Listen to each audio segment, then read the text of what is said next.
The Most Dangerous Game by Richard Connell. Off there to the right somewhere is a large island, said Whitney. It's rather a mystery. What island is it? Rainsford asked. The old charts call it Ship Trap Island, Whitney replied. A suggestive name, isn't it? Sailors have a curious dread of the place. I don't know why. Some superstition. Can't see it, remarked Rainsford, trying to peer through the dank tropical night that was palpable as it pressed its thick, warm blackness in upon the yacht. You've got good eyes, said Whitney, with a laugh, and I've seen you pick off a moose moving in the brown fall brush at 400 yards, but even you can't see 4 miles or so through a moonless Caribbean night. Nor 4 yards, admitted Rainsford. It's like moist black velvet. It will be light enough in Rio, promised Whitney.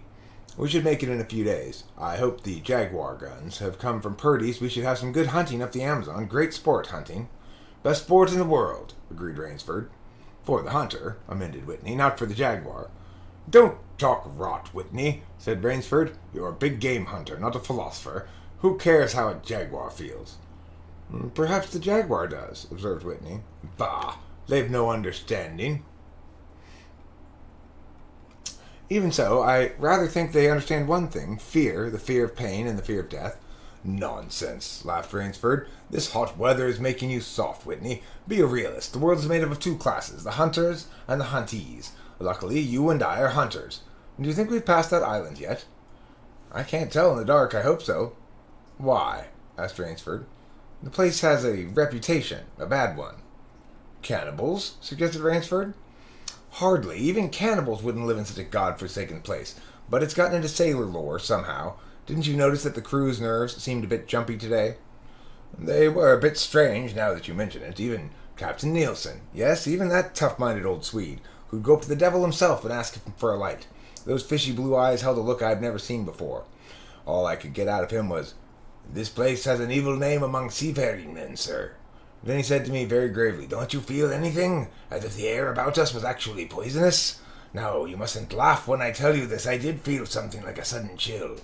Oh, that wasn't the Swede, actually. There was no breeze. The sea was as flat as plate glass window. We were drawing near on the island then. What I felt was a mental chill, a sudden sort of dread. Pure imagination, said Rainsford. One superstitious sailor can taint the whole ship's company with his fear. Maybe, but sometimes I think sailors have an extra sense that tells them when they are in danger. Sometimes I think evil is a tangible thing, with wavelengths, just like sound and light have. An evil place can, so to speak, broadcast vibrations of evil. Anyhow, I'm glad we're getting out of this zone. Well, I think I'll turn in now, Rainsford. I'm not sleepy, said Rainsford. I'm going to smoke another pipe up on the afterdeck. Good night, then, Rainsford. See you at breakfast. Right. Good night, Whitney. There was no sound in the night as Rainsford sat there, but the muffled throb of the engine that drove the yacht swiftly through the darkness and the swish and the ripple of the wash of the propeller. Rainsford, reclining in a steamer chair, indolently puffed on his favorite briar. The sensuous drowsiness of the night was on him. It's so dark, he thought, that I could sleep without closing my eyes. The night would be my eyelids. An abrupt sound startled him. Off to the right he heard it, and his ears, expert in such matters, could not be mistaken. Again he heard the sound, and again.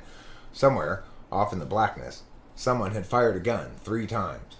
Rainsford sprang up and moved quickly to the rail, mystified.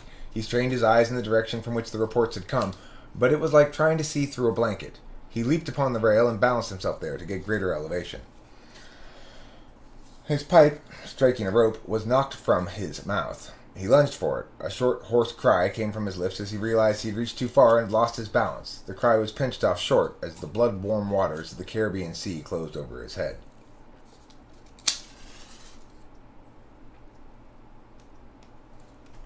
He struggled up to the surface and tried to cry out, but the wash from the speeding yacht slapped him in the face, and the salt water in his open mouth made him gag and strangle. Desperately, he struck out with strong strokes after the receding lights of the yacht, but he stopped before he had swum 50 feet. A certain cool-headedness had come to him. It was not the first time he had been in a tight place. There was a chance his cries could be heard by someone aboard the yacht, but that chance was slender and grew more slender as the yacht raced on. He wrestled himself out of his clothes and shouted with all of his power. The lights of the yacht became faint and ever-vanishing fireflies. Then they were blotted out entirely by the night. Rainsford remembered the shots. They had come from the right, and, doggedly, he swam in that direction, swimming with slow, deliberate strokes, conserving his strength. For a seemingly endless time he fought the sea. He began to count his strokes. He could possibly do 100 more, and then Rainsford heard a sound. It came out of the darkness, a high screaming sound, the sound of an animal in an extremity of anguish and terror. He did not recognize the animal that made the sound. He did not try to. With fresh vitality, he swam toward the sound. He heard it again. Then it was cut short by another noise. Crisp staccato. Pistol shot, muttered Rainsford, swimming on. 10 minutes of determined effort brought another sound to his ears, the most welcome he had ever heard, the muttering and growling of the sea breaking on a rocky shore. He was almost on the rocks before he saw them. On a night less calm, he would have been shattered against them. With his remaining strength, he dragged himself from the swirling waters. Jagged crags appeared to jut up in the opaqueness. He forced himself upward, hand over hand. Gasping, his hands raw, he reached a flat place at the top. Dense jungle came down to the very edge of the cliffs. What perils that tangle of trees and underbrush might hold for him did not concern Rainsford just then. All he knew that he was safe from his enemy, the sea, and that utter weariness was upon him. He flung himself down at the jungle edge and tumbled headlong into the deepest sleep of his life. When he opened his eyes, he knew from the position of the sun that it was late in the afternoon. Sleep had given him a new vigor. A sharp hunger was picking at him. He looked about him almost cheerfully.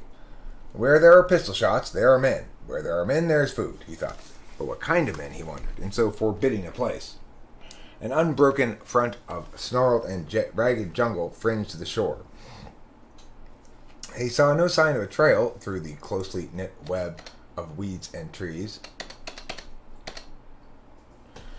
It was easier to go along the shore, and Rainsford floundered along by the water. Not far from where he landed, he stopped. Some wounded thing, by the evidence, a large animal, had thrashed about in the underbrush. The jungle weeds were crushed down, and the moss was lacerated. One patch of weeds was stained crimson. A small, glittering object not far away caught Rainsford's eye, and he picked it up. It was an empty cartridge. A .22, he remarked. That's odd. It must have been a fairly large animal, too. The hunter had his nerve with him to tackle it with a light gun. It's clear that the brute put up a fight. I suppose the first 3 shots I heard was when the hunter flushed his quarry and wounded it. The last shot was when he trailed it here and finished it. He examined the ground closely and found what he hoped to find, the print of hunting boots.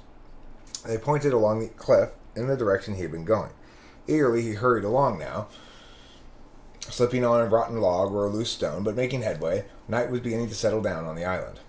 Bleak darkness was blacking out the sea and jungle when Rainsford sighted the lights. He came upon them as he turned a crook in the coastline, and his first thought was that he had come upon a village, for there were many lights. But as he forged along, he saw to his great astonishment that all the lights were in one enormous building, a lofty structure with pointed towers plunging upward into the gloom. His eyes made out the shadowy outlines of a palatial chateau. It was set up on a high bluff, and on 3 sides of it, cliffs dived down to where the sea licked greedy lips in the shadows. Mirage, thought Rainsford, but it was no mirage, he found, when he opened the tall spiked iron gate. The stone steps were real enough, the massive door with a leering gargoyle for a knocker was real enough, yet above it all hung an air of unreality. He lifted the knocker, and it creaked up stiffly, as if it had never before been used. He let it fall, and it startled him with its booming loudness. He thought he heard steps within. The door remained closed. Again Rainsford lifted the heavy knocker and let it fall. The door opened then, opened as suddenly as if it were on a spring, and Rainsford stood blinking in the river of glaring gold light that poured out. The first thing Rainsford's eyes discerned was the largest man Rainsford had ever seen, a gigantic creature solidly made and black-bearded to the waist. In his hand, the man held a long-barreled revolver, and he was pointing it straight at Rainsford's heart. Out of the snarl of beard, 2 small eyes regarded Rainsford. "Don't be alarmed," said Rainsford with a smile he hoped was disarming. "I'm no robber. I fell off a yacht. My name is Sangu Rainsford of New York City." The menacing look in the eyes did not change. The revolver pointed as rigidly as if the giant were a statue. He gave no sign that he understood Rainsford's words, or that he had even heard them. He was dressed in uniform, a black uniform trimmed with gray astrakhan. "I'm Sanger Rainsford of New York," Rainsford began again. "I fell off a yacht. I'm hungry." The man's only answer was to raise with his thumb the hammer of his revolver. Then Rainsford saw the man's free hand go to his forehead in a military salute, and he saw him click his heels together and stand at attention. Another man was coming down the broad marble steps, an erect, slender man in evening clothes. He advanced to Rainsford and held out his hand. In a cultivated voice, marked by a slight accent that gave it added precision and deliberateness, he said, "It's a very great pleasure and honor to welcome Mr. Sanger Rainsford, the celebrated hunter, to my home." Automatically, Rainsford shook the man's hand. I've read your book about hunting snow leopards in Tibet, you see, explained the man. I am General Zaraf. Rainsford's first impression of the man was that he was singularly handsome. His second was that there was an original, almost bizarre quality about the general's face. He was a tall man, past middle age, for his hair was a vivid white, but his thick eyebrows and pointed military mustache were as black as the night from which Rainsford had come. His eyes, too, were black and very bright. He had high cheekbones, with a sharp-cut nose, a spare, dark face, and the face of a man used to giving orders, the face of an aristocrat. Turning to the giant in uniform, the general made a sign. The giant put away his pistol, saluted, and withdrew. Ivan is an incredibly strong fellow, remarked the general, but he has the misfortune to be deaf and dumb. A simple fellow, but I'm afraid, like all his race, a bit of a savage. Is he Russian? He is Cossack, said the general, and his smile showed red lips and pointed teeth. So am I. Come, he said. We shouldn't be chatting here. We can talk later. Now you want clothes, food, rest. You shall have them. This is the most restful spot. Ivan had reappeared, and the general spoke to him with lips that moved and gave forth no sound. Follow Ivan, if you please, Mr. Rainsford, said the general. I was about to have my dinner when you came. I'll wait for you. You'll find that my clothes will fit you, I think. It was to a huge beam-ceilinged bedroom with a canopied big bed enough for 6 men that Rainsford followed the silent giant. Ivan laid out an evening suit, and Rainsford, as he put it on, noticed that it came from a London tailor who ordinarily cut and sewed for none below the rank of duke. The dining room to which Ivan conducted him was in many ways remarkable. There was a medieval magnificence about it. It suggested a baronial hall of feudal times, with its oaken panels, its high ceiling, its vast refectory tables where 2 men could sit down to eat. About the hall were mounted heads of many animals, lions, tigers, elephants, moose, bears, larger or more perfect specimens Rainsford had never seen. At the great table the general was sitting alone. You will have a cocktail, Mr. Rainsford, he suggested. The cocktail was surpassingly good, and Rainsford noted the table appointments were of the finest, the linen, the crystal, the silver, the china. They were eating borscht, the rich red soup with whipped cream so dear to Russian palates. Half apologetically, General Zaroff said, We do our best to preserve the amenities of civilization here. Please forgive any lapses. We are well off the beaten track, you know. Do you think the champagne has suffered from its long ocean trip? Not in the least, declared Rainsford. He was finding the general a most thoughtful and affable host, a true cosmopolite. But there was one small trait of the general's that made Rainsford uncomfortable. Whenever he looked up from his plate, he found the general studying him and praising him narrowly. Perhaps you were surprised that I recognized your name. You see, I read all books on hunting, published in English, French, and Russian. I have but one passion in my life, Mr. Rainsford, and it is the hunt. You have some wonderful heads here, said Rainsford, as he ate a particularly well-cooked filet mignon. The Cape buffalo is the largest I've ever seen. Oh, that fellow, yes, he was a monster. Did he charge you? Hurled me against a tree, said the general. Fractured my skull. But I got the brute. I've always thought that the Cape buffalo is the most dangerous of all big game, said Rainsford. For a moment the general did not reply. He was smiling his curious red-lipped smile. Then he said slowly, No, you are wrong, sir. The Cape buffalo is not the most dangerous big game. He sipped his wine. Here, in my preserve on this island, he said in the same slow tone, I hunt more dangerous game. Rainsford expressed his surprise. Is there big game on this island? The general nodded. The biggest. Really? Oh, it isn't here naturally, of course. I have had to stock the island. What have you imported, General? Rainsford asked. Tigers? The general smiled. No. Hunting tigers ceased to interest me some years ago. I exhausted their possibilities, you see. No thrill left in tigers. No real danger. I live for danger, Mr. Rainsford. The general took from his pocket a gold cigarette case and offered his guest a long black cigarette with a silver top. It was perfumed and gave off a smell like incense. We will have some capital hunting, you and I, said the general. I shall be most glad to have your society. But what game? Began Rainsford. I'll tell you, said the general. You will be amused, I know. I think I may say, in all modesty, that I have done a rare thing. I have invented a new sensation. May I pour you another glass of port? Thank you, General. The general filled both glasses and said, God makes some men's poets, some he makes kings, some beggars. He made me a hunter. My hand was made for the trigger, my father said. He was a very rich man with 250,000 acres in Crimea, and he was an ardent sportsman. When I was only 5 years old, he gave me a little gun specially made for me in Moscow to shoot sparrows with. When I shot some of his prize turkeys with it, he did not punish me. He complimented me on my marksmanship. I killed my first bear in the Caucasus when I was 10. My whole life has been one prolonged hunt. I went into the army. It was expected of noblemen's sons, and for a time commanded a division in Cossack cavalry, but my real interest was always the hunt. I've hunted every kind of game in every land. It was impossible for me to tell you how many animals I've killed. The general puffed at his cigarette. After the debacle in Russia, I left for the country, for it was imprudent for an officer of the Tsar to stay there. Many noble Russians lost everything. I, luckily, had invested heavily in American securities, so I shall never have to open a tea room in Monte Carlo or drive a taxi in Paris. Naturally, I continued to hunt the grizzlies in your Rockies, crocodiles in the Ganges, rhinoceroses in East Africa. It was in Africa that the Cape buffalo hit me and laid me up for 6 months. As soon as I recovered, I started for the Amazon to hunt jaguars, for I had heard that they were unusually cunning. They weren't. The Cossack sighed. They were no match at all for a hunter with his wits about him and a high-powered rifle. I was bitterly disappointed. I was lying in my tent with a splitting headache one night when a terrible thought pushed its way into my mind. Hunting was beginning to bore me. And hunting, remember, had been my life. I've heard that American businessmen often go to pieces when they give up the business that has been their life. Yes, that's so, said Rainsford. The General smiled. I had no wish to go to pieces. I must do something. Now, mine is an analytical mind, Mr. Rainsford. Doubtless that is why I enjoy the problems of the chase. No doubt, General Zaroff. So I asked myself why the hunt no longer fascinated me. You are much younger than I am, Mr. Rainsford, and I have not hunted as much, as I, but you perhaps can guess the answer. What was it? Simply this. Hunting had ceased to be what you'd call a sporting proposition. It had become too easy. I always got my quarry, always. There is no greater bore than perfection. The General lit a fresh cigarette.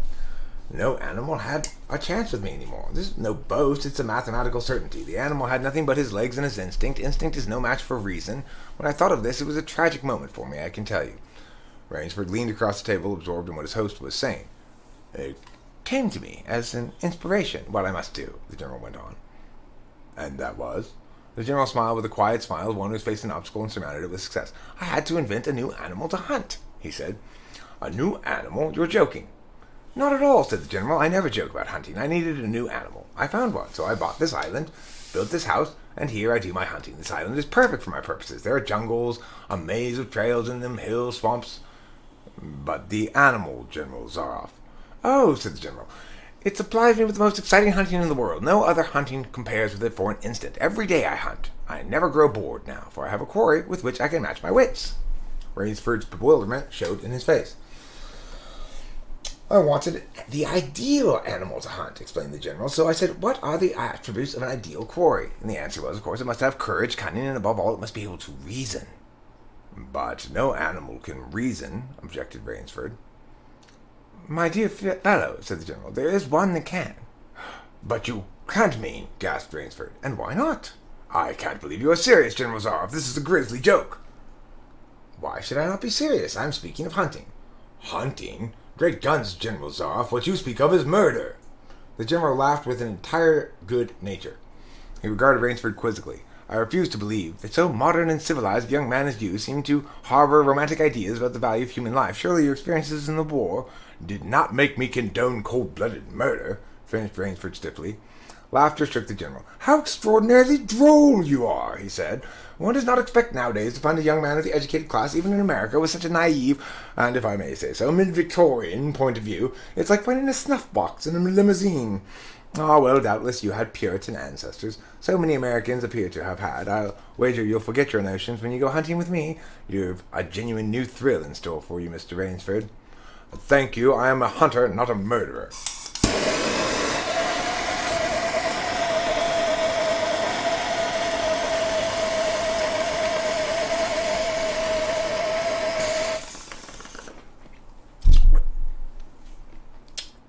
Dear me, said the General, quite unruffled. Again that unpleasant word. But I think I can show you your scruples are quite ill-founded. Yes, life is for the strong, to be lived by the strong, and if needs be, taken by the strong. The weak of the world were put here to give the strong pleasure. I am strong. Why should I not use my gift? If I wish to hunt, why should I not? I hunt the scum of the earth. Sailors from tramp ships, lascars, blacks, Chinese, whites, mongrels, a thoroughbred horse or hound is worth more than a score of them. But they are men, said Rainsford hotly. Precisely, said the General. That's why I use them. It gives me pleasure. They can reason after a fashion, so they are dangerous. But where do you get them? The General's left eyelid fluttered down in a wink. This island is called Ship Trap, he answered. Sometimes an angry god of the high seas sends them to me. Sometimes, when Providence is not so kind, I help Providence a bit. Come to the window with me. Rainsford went to the window and looked out toward the sea. Watch out there, exclaimed the General, pointing into the night. Rainsford's eyes saw only blackness, and then, as the General pushed a button far out to sea, Rainsford saw the flash of lights. The general chuckled. They indicate a channel where there's none. Giant rocks with razor edges, crouched like a sea monster with wide open jaws. They can crush a ship as easily as I crush this nut. He dropped a walnut on the hardwood floor and brought his heel grinding down on it. Oh, yes, he said, casually, as if to answer a question. I have electricity. We try to be civilized here. Civilized, and you shoot down men? A trace of anger was in the general's black eyes, but it was there for but a second, and he said in his most pleasant manner, Dear me, what a righteous young man you are. I assure you I do not do the thing you suggest. That would be barbarous. I treat these visitors with every consideration. They get plenty of good food and exercise. They get into splendid physical condition. You shall see for yourself tomorrow. Well, what do you mean? We'll visit my training school. It's in the cellar. I've had a dozen pupils down there now. They're from the Spanish bark San Licour, and that had the bad luck to go down on the rocks out there. A very inferior lot, I regret to say. Poor specimens and more accustomed to the deck than to the jungle. He raised his hand, and Ivan, who served as waiter, brought thick Turkish coffee. Rainsford, with an effort, held his tongue in check. It's a game, you see, pursued the general blandly. I suggest to one of them that we go hunting. I give him a supply of food and an excellent hunting knife. I give them 3 hours' start. I am to follow, armed only with a pistol of the smallest caliber and range. If my quarry eludes me for 3 whole days, he wins the game. If I find him, the general smiled, he loses. Suppose he refuses to be hunted. Oh, said the general, I give him his option, of course. He need not play the game if he does not wish to. If he does not wish to hunt, I turn him over to Ivan. Ivan once had the honor of serving as official knauter to the Great White Tsar, and he had his own ideas of sport. Invariably, Mr. Rainsford, invariably, and they choose the hunt. And if they win? The smile on the general's face widened. To date I have not yet lost, he said. Then he added hastily, I do not want you to think me a braggart, Mr. Rainsford. Many of them afford only the most elementary sort of problem. Occasionally I strike a Tartar. One almost did win. I eventually had to use the dogs. The dogs? This way, please. I'll show you.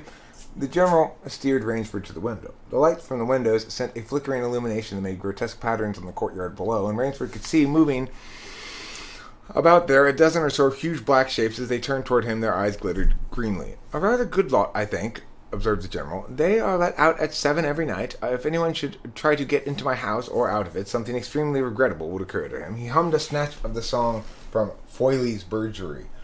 And now, said the general, I wish to show you my collection of heads. Would you come with me to the library? I hope, said Rainsford, that you will excuse me tonight, General Zaroff. I am not really feeling well. Ah, indeed? Well, I suppose that's only natural after your long swim. You'll need a good, restful night's sleep. Tomorrow you'll feel like a new man, I'll wager. Then we'll hunt, eh? I have one promising prospect. Rainsford was hurrying from the room. Sorry you can't go with me tonight. I rather expect a fair sport. A big, strong black. He looks resourceful. Well, good night, Mr. Rainsford. I hope you have a good night's rest. The bed was good, and the pajamas of the softest silk, and he was tired in every fiber of his being, but nevertheless Rainsford could not quiet his brain with the opiate of sleep. He lay, eyes wide open. Once he thought he heard stealthy steps in the corridor outside his room. He sought to throw open the door. It would not open. He went to the window and looked out. His room was high up in one of the towers. The lights of the chateau were out now, and it was dark and silent, but there was a fragment of sallow moon, and by its wan light he could see dimly the courtyard. There, weaving in and out in a pattern of shadow, were black, noiseless forms. The hounds heard him at the window and looked up expectantly with their green eyes. Rainsford went back to the bed and lay down. By many methods he tried to put himself to sleep. He had achieved a doze when, just as morning began to come, he heard, far off in the jungle, the faint report of a pistol. General Zaroff did not appear until luncheon.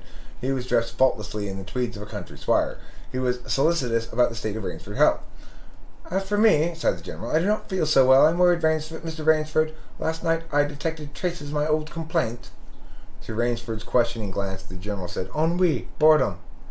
Then, taking a second album of Crepe Suzette, the general explained, The hunting was not good last night. The fellow lost his head. He made a straight trail that offered no problems at all. That's the trouble with these sailors. They have dull brains to begin with, and they do not know how to get about in the woods. They do excessively stupid and obvious things. It's most annoying. Will you have another glass of Chablis, Mr. Rainsford? General, said Rainsford firmly, I wish to leave this island at once. The general raised his thickets of eyebrows. He seemed hurt. But, my dear fellow, you've only just come. You've had no hunting. I wish to go today, said Mr. Rainsford. He saw the dead black eyes of the general on him, studying him. General Zaroff's face suddenly brightened. He filled Rainsford's glass with venerable Chablis from a dusty bottle. Tonight, said the general, we will hunt, you and I. Rainsford shook his head. No, General, I will not hunt. The general shrugged his shoulders and delicately ate a hothouse grape. As you wish, my friend. The choice entirely rests with you. But may I not venture to suggest that you will find my idea of sport more diverting than Ivan's? He nodded toward the corner where the giant stood, scowling, his thick arms crossed. on his hogshead of chest. "You don't mean," cried Rainsford. "My dear fellow," said the general, "have I not told you I always mean what I say about hunting? This really is an inspiration. I drink to a foeman worthy of my steel at last." The general raised his glass, but Rainsford sat staring at him. "You'll find this game worth playing," the general said enthusiastically. "Your brain against mine, your woodcraft against mine, your strength of stamina against mine, outdoor chess, and the stake is not without value, eh?" "And if I win," began Rainsford huskily, "I'll cheerfully acknowledge my defeat, and if I do not find you by midnight of the third day, my sloop will place you on the mainland near town." "Oh, you can trust me. I will give you my word as a gentleman and a sportsman. Of course, you, in turn, must agree to say nothing of your visit here." "I'll agree to nothing of the kind," said Rainsford. "Oh," said the general, "well, in that case, but why discuss that now? 3 days hence we can discuss it over a bottle of Veuve Clicquot, unless—" The general sipped his wine. Then a business-like air animated him. "Ivan," he said to Rainsford, "will supply you with hunting clothes, food, a knife. I suggest you wear moccasins. They leave a poor trail. I suggest, too, that you avoid the big swamp in the southeast corner of the island. We call it Death Swamp. There's quicksand there. One foolish fellow tried it. The deplorable part of it was that Lazarus followed him. You can imagine my feelings, Mr. Rainsford. I loved Lazarus. He was the finest hound in my pack. Well, I must beg you to excuse me now. I always take a siesta after lunch. You'll hardly have time for a nap, I fear. You'll want to start, no doubt. I shall not follow till dusk. Hunting at night is so much more exciting than hunting by day, don't you think? Au revoir, Mr. Rainsford, au revoir." General Zaroff, with a deep courtly bow, strolled from the room. From another door came Ivan. Under one arm he carried khaki hunting clothes, a haversack of food, a leather sheath containing a long-bladed hunting knife. His right hand rested on a cocked revolver thrust in the crimson sash about his waist. Rainsford had fought his way through the bush for 2 hours. "I must keep my nerve, he said through tight teeth. He had not been entirely clear-headed when the chateau gates snapped shut behind him. His whole idea at first was to put distance between himself and General Zaroff, and to this end he had plunged along, spurred on by the sharp roars of something very like panic. Now he got a grip on himself, had stopped, was taking stock of his situation and himself. He saw that straight flight was futile. Inevitably, it would bring him face to face with the sea. He was in picture with a frame of water, and his operations clearly must take place within that frame. "I'll give him a trail to follow," muttered Rainsford, and he struck off from the rude path he had been following into the trackless wilderness. He executed a series of intricate loops. He doubled on his trail again and again, recalling all the lore of the fox hunt and all the dodges of the fox. Night found him leg-weary, with hands and face lashed by the branches on a thickly wooded ridge. He knew it would be insane to blunder on through the dark, even if he had the strength. His need for rest was imperative, and he thought, "I have played the fox, now I must play the cat of the fable." A big tree with a thick trunk and outspread branches was nearby, and taking care to leave not the slightest mark, he climbed up into the crotch, and stretching out on one of the broad limbs, after a fashion, rested. Rest brought him a new confidence, and almost feeling of security. Even so zealous a hunter as General Zaroff could not trace him there, he told himself. Only the devil himself could follow the complicated trail through the jungle after dark. But perhaps the general was a devil. An apprehensive night crawled slowly by like a wounded snake, and sleep did not visit Rainsford, although the silence of the dead world was on the jungle. Toward morning, when a dingy gray was varnishing the sky, the cry of some startled bird focused Rainsford's attention in that direction. Something was coming through the bush, something coming very slowly, carefully, coming by the same winding way Rainsford had come. He flattened himself down on the limb, and through a screen of leaves almost as thick as a tapestry, he watched. That which was approaching was a man. It was General Zaroff. He made his way along with his eyes fixed in utmost concentration on the ground before him. He paused almost beneath the tree, dropped to his knees, and steadied the ground. Rainsford's impulse was to hurl himself down like a panther, but he saw the journalist's right hand held something metallic, a small automatic pistol. The hunter shook his head several times, as if puzzled. Then he straightened up and took from his case one of his black cigarettes. Its pungent, incense-like smoke floated up to Rainsford's nostrils. Rainsford held his breath. The general's eyes had left the ground and were traveling inch by inch up the tree. Rainsford froze there, every muscle tense for a spring, but the sharp eyes of the hunter stopped before they reached the limb where Rainsford lay. A smile spread over his brown face. Very deliberately he blew a smoke ring into the air. Then he turned his back on the tree and walked carelessly away, back along the trail he had come. The swish of the underbrush against his hunting boots grew fainter and fainter. The pent-up air burst hotly from Rainsford's lungs. His first thought made him feel sick and numb. The general could follow a trail through the woods at night. He could follow an extremely difficult trail. He must have uncanny powers. Only by the merest chance had the Cossack failed to see his quarry. Rainsford's second thought was even more terrible. It sent a shudder of cold horror through his whole being. Why had the general smiled? Why had he turned back? Rainsford did not want to believe what his reason told him was true, but the truth was as evident as the sun that had now pushed through the morning mist. The general was playing with him. The general was saving him for another day's sport. The Cossack was the cat. He was the mouse. Then it was that Rainsford knew the full meaning of terror. I will not lose my nerve. I will not. He slid down from the tree and struck off again into the woods. His face was set, and he forced the machinery of his mind to function. 300 yards from his hiding place, he stopped where a huge dead tree leaned precariously on a smaller living one. Throwing off his sack of food, Rainsford took his knife from its sheath and began to work with all his energy. The job was finished at last, and he threw himself down behind a fallen log 100 feet away. He did not have to wait long. The cat was coming again to play with the mouse. Following the trail with the sureness of a bloodhound came General Zaroff. Nothing escaped those searching black eyes. No crushed blade of grass, no bent twig, no mark, no matter how faint in the moss. So intent was the Cossack on his stalking that he was upon the thing Rainsford had made before he saw it. His foot touched the protruding bough that was the trigger. Even as he touched it, the general sensed his danger and leaped back with the agility of an ape. But he was not quite quick enough. The dead tree, delicately adjusted to rest on the cut living one, crashed down and struck the general a glancing blow on the shoulder as it fell. But for his alertness, he must have been smashed beneath it. He staggered, but he did not fall, nor did he drop his revolver. He stood there, rubbing his injured shoulder, and Rainsford, with fear again gripping his heart, heard the general's mocking laugh ring through the jungle. Rainsford, called the general, if you are within the sound of my voice, as I suppose you are, let me congratulate you. Not many men know how to make a Malay man-catcher. Luckily for me, I too have hunted in Malacca. You have proven interesting, Mr. Rainsford. I'm going to have my wound dressed. It's only a slight one, but I shall be back. I shall be back. When the general, nursing his bruised shoulder, had gone, Rainsford took up his flight again. It was flight now, a desperate, hopeless flight that carried him on for some hours. Dusk came, then darkness, and still he pressed on. The ground grew softer under his moccasins. The vegetation grew ranker, denser. Insects bit him savagely. Then, as he stepped forward, his foot sank into the ooze. He tried to wrench it back, but the muck sucked viciously at his foot as if it were a giant leech. With a violent effort, he tore his foot loose. He knew where he was now, Death Swamp and its quicksand.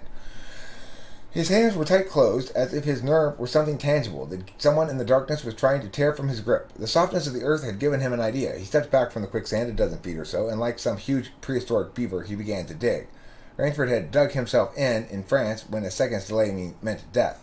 That had been a placid pastime compared to his digging now. The pit grew deeper. When it was above his shoulders, he climbed out and from some hard saplings, cut stakes, and sharpened them to a fine point. These stakes he planted in the bottom of the pit, with the points sticking up. With flying fingers, he wove a rough carpet of weeds and branches, and with it he covered the mouth of the pit. Then, wet with sweat and aching with tiredness, he crouched behind the stump of a lightning-charred tree. He knew his pursuer was coming. He heard the padding sound of feet on the soft earth, and the night breeze brought him the perfume of the general's cigarette. It seemed to Rainsford that the general was coming with unusual swiftness. He was not feeling his way along foot by foot. Rainsford, crouching there, could not see the general, nor could he see the pit. He lived a year in a minute. Then he felt an impulse to cry aloud with joy, for he heard the sharp crackle of the breaking branches as the cover of the pit gave way. He heard the sharp scream of pain as the pointed stakes found their mark. He leaped up from his place of concealment. Then he cowered back 3 feet from the pit with a man standing with an electric torch in his hand. You've done well, Rainsford, the voice of the general called. Your Burmese tiger pit has claimed one of my best dogs. Again, you score, I think, Mr. Rainsford. I'll see what you can do against my whole pack. I'm going home for a rest now. Thank you for a most amusing evening. At daybreak, Rainsford, lying near the swamp, was awakened by a sound that made him know that he had new things to learn about fear. It was a distant sound, faint and wavering, but he knew it. It was the baying of a pack of hounds. Rainsford knew he could do one of two things. He could stay where he was and wait. That was suicide. He could flee. That was postponing the inevitable. For a moment, he stood there thinking. An idea that held a wild chance came to him, and tightening his belt, he headed away from the swamp. The baying of the hounds drew nearer, then still nearer, nearer, even nearer. On a ridge, Rainsford climbed a tree. Down a watercourse not a quarter-mile away, he could see the bush moving. Straining his eyes, he could see the lean figure of General Zaroff just ahead of him.